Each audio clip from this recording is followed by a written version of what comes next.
सुप्रभात बच्चों, अब तक हम व्याकरण के 4 अध्यायों को कंप्लीट कर चुके हैं। आज हम उपसर्ग और प्रत्यय के बारे में पढ़ेंगे। हमारा व्याकरण का 5वां जो अध्याय है वो है उपसर्ग।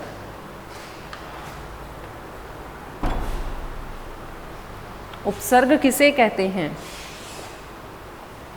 उपसर्ग किसी भी शब्द के आगे, शब्द से पहले आने वाला शब्द, आसान से शब्दों में जो मैं आपको बता रही हूँ उसे हम उपसर्ग कहते हैं।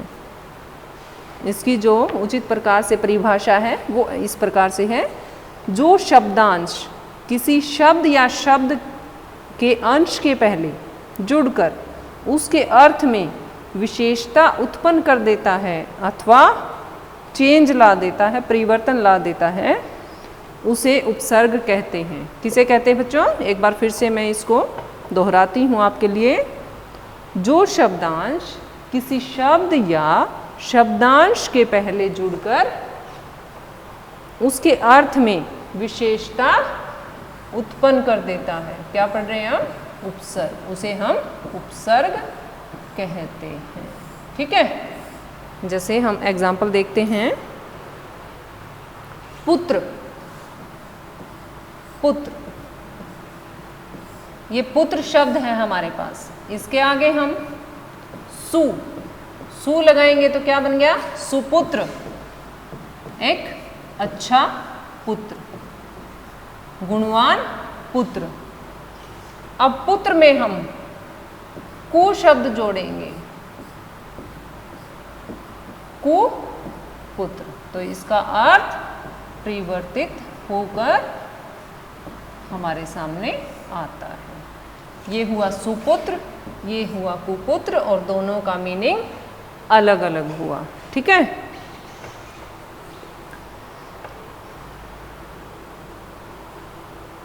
उपसर्ग वास्तव में शब्द होते हैं? होते हैं? नहीं होते हैं। उपसर्ग वास्तव में शब्द होते हुए भी शब्द नहीं होते। सु और कु दोनों शब्द हैं, लेकिन इनका अलग से कोई भी मीनिंग नहीं है, तो ये वास्तव में शब्द होते हुए भी शब्द नहीं होते, शब्द नहीं कहलाते, ये शब्दांश कहे जाते हैं। क्या कहते हैं हम इन्हें? शब्दांश, शब्दों के अंश किसी शब्द के आगे लगकर उसका मीनिंग ये चेंज कर देते हैं। क्या कहलाते हैं ये? शब्दांश। ठीक है,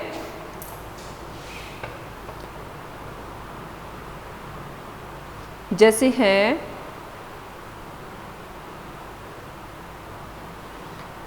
अब हम संस्कृत भाषा के कुछ उपसर्ग देखते हैं। पर, पर क्या है ये? उपसर्ग। ये है संस्कृत भाषा का, ये है प्र उपसर्ग।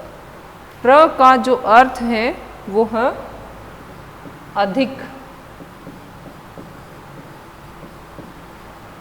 या आगे। क्या हुआ? अधिक या आगे।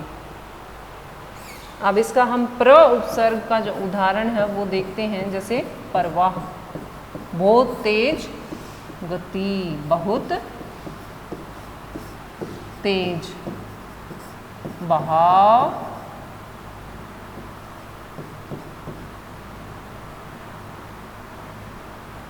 बहुत तेज बहाव या गति भी हम कह सकते हैं। ठीक है,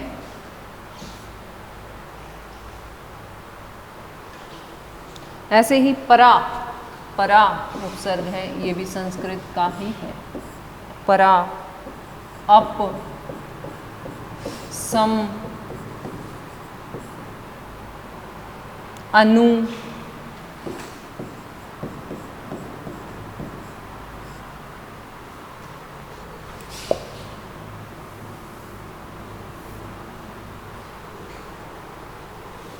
अव,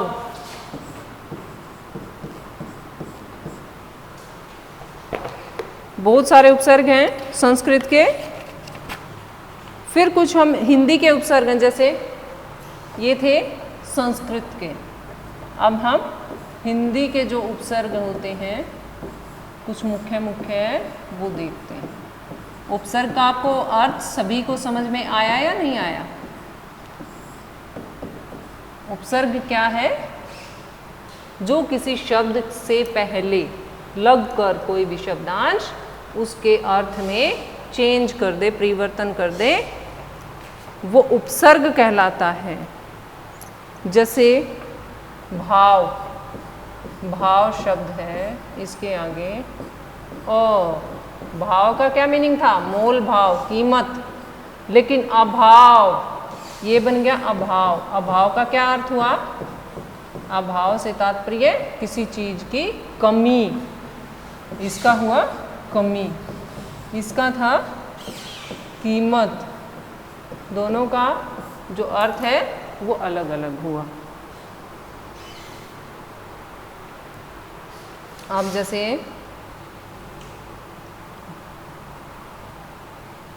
जग, जग से क्या अर्थ हमारे सामने आ रहा है?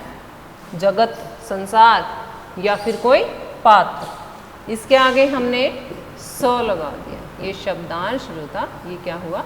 उपसर्ग। ठीक है। अब अलग अलग भाषाओं के कुछ अलग अलग उपसर्ग इसमें बताए गए हैं। संस्कृत के और हिंदी के हमने देखे। कुछ उपसर्ग जो हैं वो हैं उर्दू के और फारसी के, वो और हम देखते हैं कुछ मुख्य मुख्य को। उर्दू और फारसी जो लैंग्वेज है उसके जो कुछ उपसर्ग हैं वो और हम देखते हैं। जैसे बे, बे का क्या अर्थ होगा? बिना, किसी चीज के बिना। जैसे कार, इसमें हमने बे वर्ड लगाया, बे शब्दांश लगाएंगे, बे उपसर्ग लगाएंगे, क्या हो जाएगा? ये बेकार। कार से क्या अर्थ आ रहा था? गाड़ी आ रही थी ना, गाड़ी। बट बे शब्दांश जो इसके आगे लग गया तो ये बन गया बेकार, व्यर्थ। क्या बन गया? व्यर्थ। बद, ऐसे ही बद। नाम क्या बन गया? बद नाम। अब कुछ अंग्रेजी भाषा के उपसर्ग।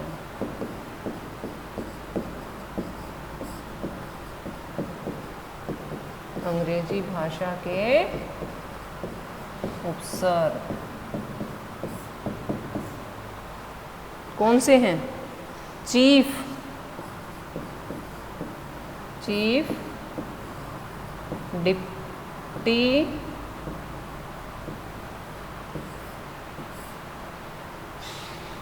नेक्स्ट है वाइस, नेक्स्ट है सब। ठीक है, इनसे भी हम शब्द बनाते हैं। वाइस चांसलर, वाइस प्रेसिडेंट और chief, chief minister, chief justice इत्यादि।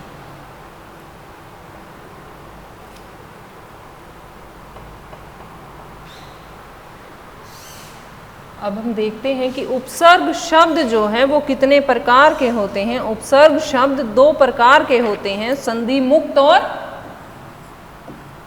संधि युक्त।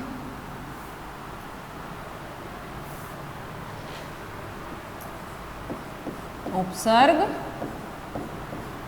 शब्दों के प्रकार, शब्दों के प्रकार कितने हुए? दो, संधि मुक्त और संधि मुक्त और संधि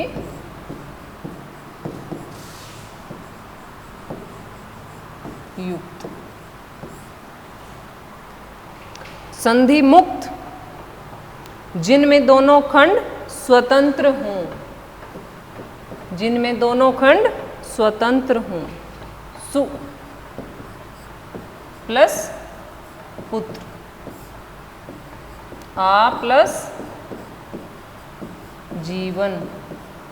ठीक है, ये क्या है? दोनों पद स्वतंत्र हैं। संधि युक्त जिनमें दोनों खंड आपस में मिले हों, उनका अलग अलग से कोई अर्थ हमारे सामने न हो, निरर्थक हो वो। संधि केवल संस्कृत उपसर्गों और शब्दों के बीच ही होती है। ये मेन पॉइंट है। हिंदी, उर्दू, अंग्रेजी शब्दों के उपसर्ग अलग अलग होते हैं और आसानी से पहचाने जाते हैं। संधि युक्त जिनमें दोनों खंड आपस में मिले हुए हों। संधि युक्त दोनों खंड मिले हुए हों। खंड, ठीक है। और संधि मुक्त जिसमें दोनों स्वतंत्र हों। जैसे प्रति प्लस उपकार, प्रति प्लस उपकार, जब हम इसकी संधि करेंगे क्या बनेगा? ये इस प्रकार से शब्द बनेगा बच्चों, प्रत्युपकार।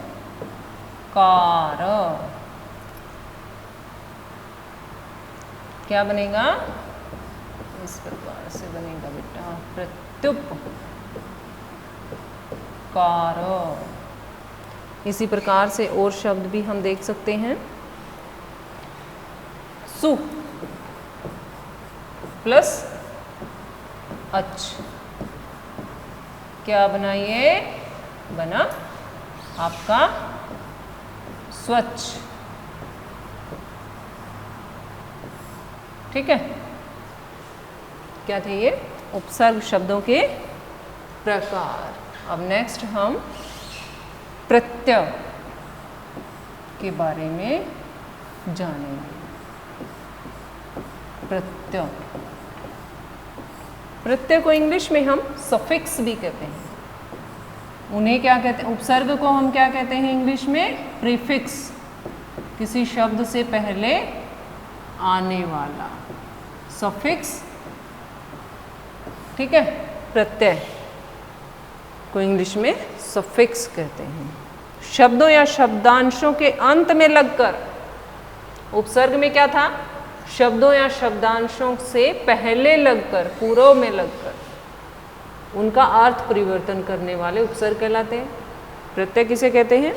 शब्दों या शब्दांशों के अंत में लगकर उनके अर्थ में परिवर्तन लाने वाले शब्दांशों को प्रत्यय कहते हैं, ठीक है। प्रत्यय के मुख्य दो भेद होते हैं।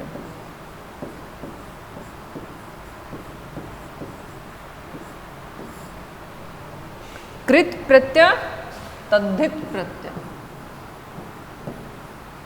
कृत प्रत्यय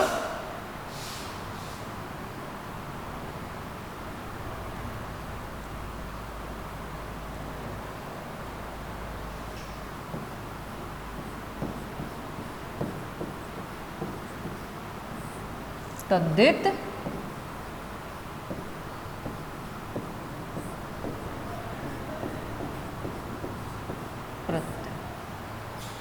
कृत प्रत्यय किसे कहते हैं? जो प्रत्यय धातुओं अथवा क्रियाओं के अंत में लगते हैं। किसे कहते हैं? अंत में लगने वाले।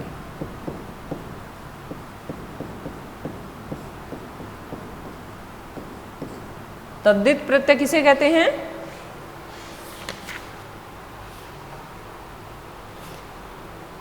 कुछ प्रत्यय संज्ञा, सर्वनाम, विशेषण अथवा अव्यय के अंत में लगकर नए शब्दों का निर्माण करते हैं। ऐसे प्रत्ययों को तद्धित प्रत्यय कहते हैं। अंत में लगते हैं, ये भी तद्धित प्रत्यय भी अंत में लगते हैं। कृत प्रत्यय और तद्धित प्रत्यय की जो परिभाषा है वो मैं एक बार फिर से दोहराती हूँ आपके लिए। जो प्रत्यय धातुओं अथवा क्रियाओं के अंत में लगते हैं वे कृत प्रत्यय कहलाते हैं। जो प्रत्यय धातुओं अथवा क्रियाओं के अंत में लगते हैं वो कृत प्रत्यय कहलाते हैं। और तद्धित प्रत्यय क्या होते हैं? संज्ञा, सर्वनाम, विशेषण या अव्यय के अंत में लगकर उनका अर्थ परिवर्तन करने वाले, नवीन शब्दों का निर्माण करने वाले शब्दों को तद्धित प्रत्यय कहते हैं। ठीक है, ऐसे प्रत्यय जो संज्ञा, सर्वनाम, विशेषण अथवा अव्यय के अंत में लगे और उन्हें नए शब्दों का निर्माण कर दें उनसे, तो वो तद्धित प्रत्यय कहलाते हैं। कृत प्रत्यय के एग्जाम्पल हम देखते हैं। कृत प्रत्यय कितने प्रकार के हैं? अब कृत प्रत्यय के प्रकार, कृत प्रत्यय 5 प्रकार के हैं। कृत्रिवाचक, कृत्रि, कर्त्री है ये, कृत्रि नहीं है, कर्त्री।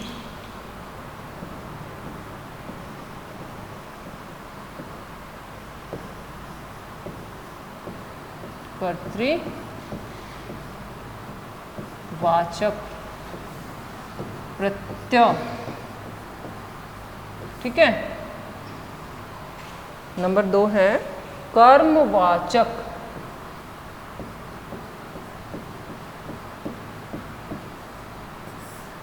प्रत्यय।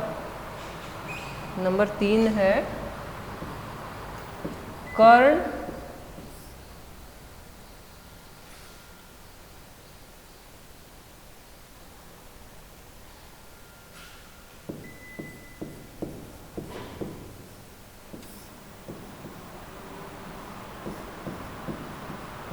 कर्णवाचक प्रत्यय।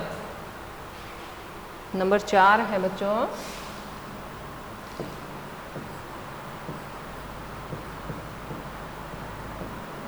भाववाचक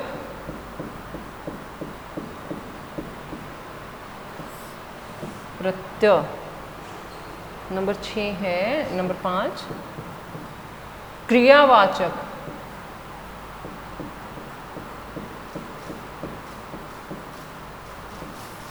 प्रत्यय। किसके प्रकार है ये? कृत प्रत्यय के। अब हम देखते हैं कि कृत्रिवाचक कृत प्रत्यय कहते किसे हैं? जिन प्रत्ययों से बने शब्दों से कार्य करने वाले, अर्थात जिन प्रत्ययों से बने शब्दों से कर्ता का बोध हो। जिन प्रत्ययों से, जो शब्द जिन प्रत्ययों से बनते हैं और उनसे हमें कर्ता का बोध हो, तो वो कृत्रिवाचक प्रत्यय कहलाता है। किसका बोध हो? हमें कर्ता का, कार्य को करने वाले का।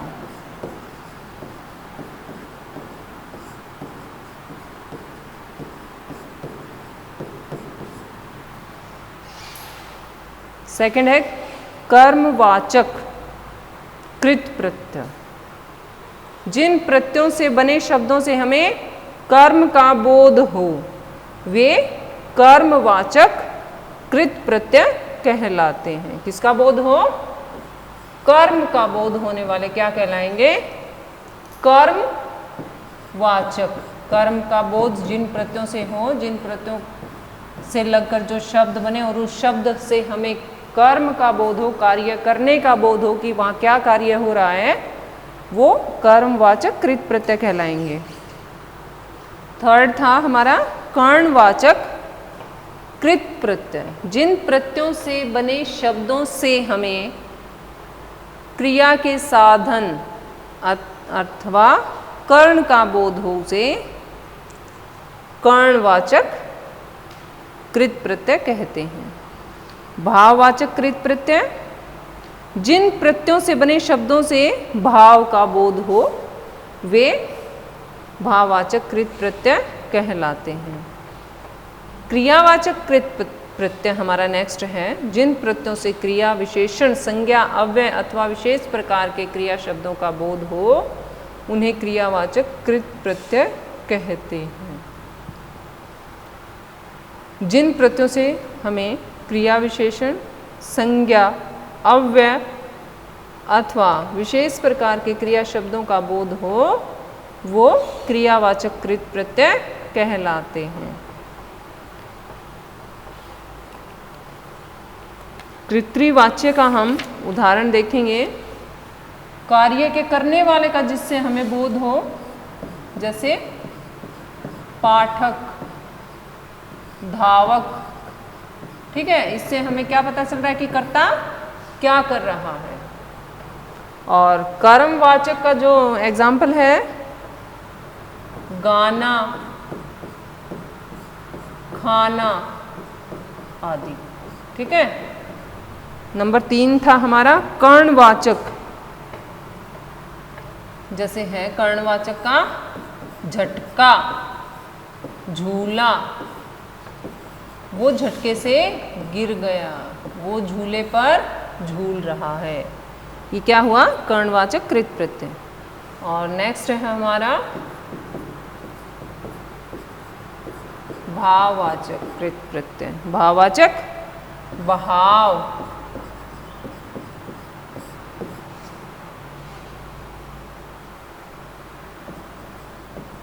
लड़ाई,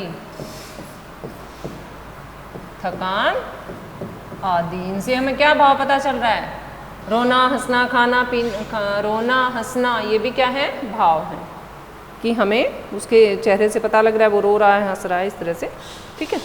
नेक्स्ट है हमारा क्रियावाचक कृत प्रत्यय। चलता,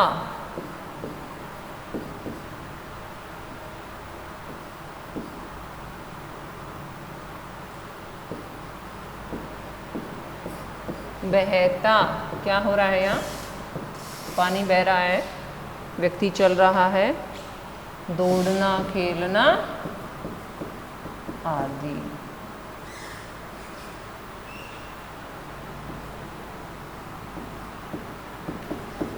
दौड़ना,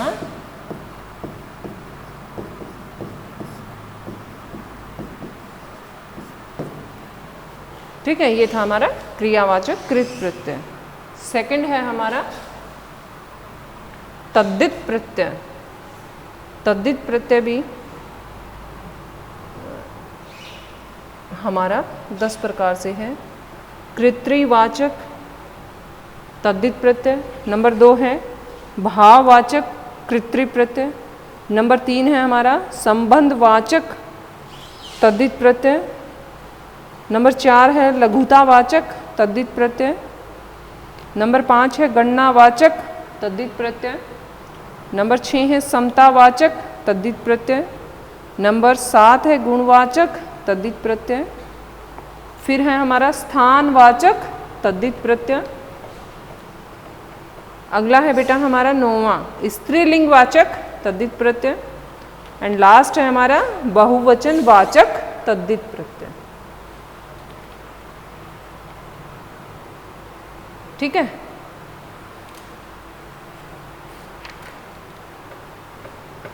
अब हम इसका पहला देखेंगे कृत्रिवाचक तद्धित प्रत्यय, जिससे हमें कर्ता का बोध हो, डूअर का बोध हो, आभास हो कि कौन है यहाँ काम करने वाला, जैसे तेली, कारगर, जादूगर, ठीक है, टोपी वाला, सुनार, लोहार आदि। नंबर 2 है हमारा भाववाचक तद्धित प्रत्यय। इसमें क्या है, जिन प्रत्ययों से भाव व्यक्त हो अथवा जिसके योग से भाववाचक संज्ञा बने वो भाववाचक तद्धित प्रत्यय कहलाते हैं, जैसे गर्मी, खेती, गरीबी आदि। संबंधवाचक तद्धित प्रत्यय, जिनसे हमें संबंधों का बोध हो कि किसका किससे क्या संबंध है, जैसे ससुराल, ममेरा, ममेरा से हमें क्या आभास हो रहा है कि ये मेरे मामा का बेटा है या बेटी है आदि, ठीक है बेटा। नेक्स्ट है लघुतावाचक तद्धित प्रत्यय, जिनसे लघुता का बोध हो, जैसे लुटिया, डिबिया, पगड़ी, टुकड़ी आदि। नेक्स्ट है गणनावाचक तद्धित प्रत्यय, जैसे हमें काउंटिंग, गिनती, संख्या आदि का बोध हो, इकहरा, 7वां, 5वां आदि। नेक्स्ट है हमारा समतावाचक तद्धित प्रत्यय, जिनसे हमें समता का बोध हो कि कौन चीज़ किसके जैसी है, जैसे काला सा आदि, ठीक है। नेक्स्ट है गुणवाचक तद्धित प्रत्यय, जिनसे हमें किसी के गुण का बोध हो। मैला, रंगीला, रूपवान, गुणवान, धनवान इत्यादि। नेक्स्ट है स्थानवाचक तद्धित प्रत्यय, जैसे पंजाबी, गुजराती आदि, राजस्थानी। ठीक है। नेक्स्ट है स्त्रीलिंग वाचक तद्धित प्रत्यय, जिन प्रत्ययों के प्रयोग से हमें किसी शब्द के लिंग का पता चले, जैसे मामी, बाला, जेठ, बेटा इत्यादि। नेक्स्ट है बहुवचनवाचक तद्धित प्रत्यय, जिनसे हमें बहुवचनवाची, वे प्रत्यय जिनके योग से शब्द बहुवचनवाची बन जाते हैं। जैसे कन्या है, कन्या में जब हम प्रत्यय लगाएंगे तो ये क्या बनेगा, कन्याएं। तो हमें इसके बहुवचनवाची होने का पता लगा। इसी के साथ हमारा ये अध्याय प्रत्यय का समाप्त होता है। अब हम इसके बाद अपना अगला अध्याय है हमारा समास का। वो भी कोई ज़्यादा लंबा नहीं है, मैं इसी में देखती हूँ हो जाएगा। तो ठीक है बेटा, उपसर्ग और प्रत्यय में अगर आपको कुछ नहीं समझ में आए तो आप मुझसे संपर्क कर लेना। इसी के साथ हमारा उपसर्ग और प्रत्यय का अध्याय समाप्त होता है।